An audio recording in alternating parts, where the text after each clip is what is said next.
Pas një përplasjeje të ashpër mes Albës dhe Tonit, atmosfera në shtëpi u bë e rëndë dhe e mbushur me tension.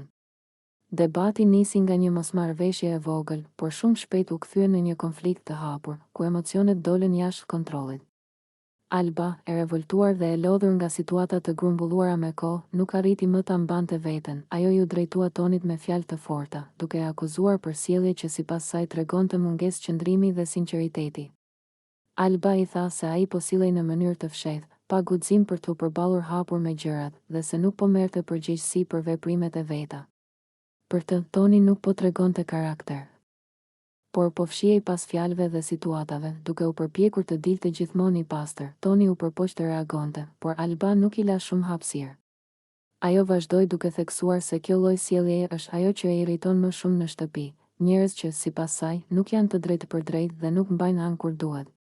Ajo e akuzoi se po luante lojë të dy fish dhe se kjo e bënte të dukej i pabesë në sytë e saj. Banorët e tjerë ndoqën debatin në heshtje, sepse ishte e qartë se përplasja kishte kaluar në nivel personal. Zërat u ngritën, gjestet u bën më të forta dhe distanca mes tyre u mbush me nervozizëm.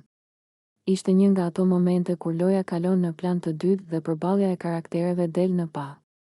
Kjo përplasje e nxori Albën si një figurë impulsive, por edhe të drejtë për drejtë, që nuk ka frikë të thotë atë që mendon, edhe kur e di se do të krijojë reagime.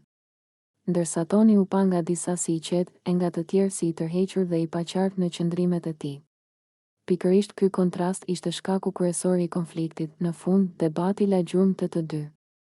Marrëdhënia mes Albës dhe Tonit u fton ndjeshëm dhe u bë e qartë se pas kësaj përplasjeje, asgjë nuk do të ishte më si më parë.